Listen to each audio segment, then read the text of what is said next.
L'écologie au quotidien ou alors s'interroger sur sa façon de consommer, notamment lorsque l'on sait qu'un tiers des espèces marines destinées à la vente sont surexploitées. Alors comment faire le bon choix? Eh bien une application gratuite pour vos smartphones entend vous apporter la solution. Raphaël Chapira. Sur les étals des marchés, difficile de s'y retrouver. Quelles espèces de poissons et crustacés peut-on manger? Quelles sont celles qui sont menacées? Bien souvent, les consommateurs n'ont aucune idée de ce qu'il faut acheter pour manger durable. Si je vous dis cabillaud par exemple, pêche responsable ou pas? A priori oui, mais j'en suis pas sûre. Si je vous dis la dorade, responsable ou pas? Aucune idée. Et l'information n'est pas toujours simple à trouver.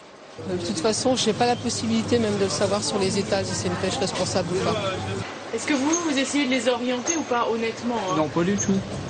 Pas du tout. Moi, je les oriente vers du poisson frais, tout simplement, et voilà. À éviter donc la dorade, le thon ou le cabillaud, car les stocks sont faibles. Préférez le carlet, le maquereau ou la saumonette.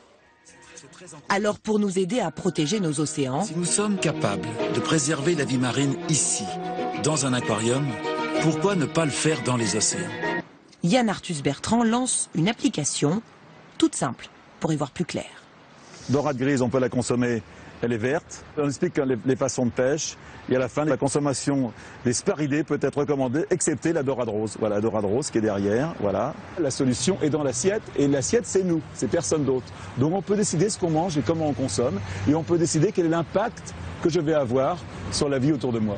Consommer, pêcher durable, une urgence. Aujourd'hui, par exemple, la Méditerranée est quasiment devenue une mer sans poissons.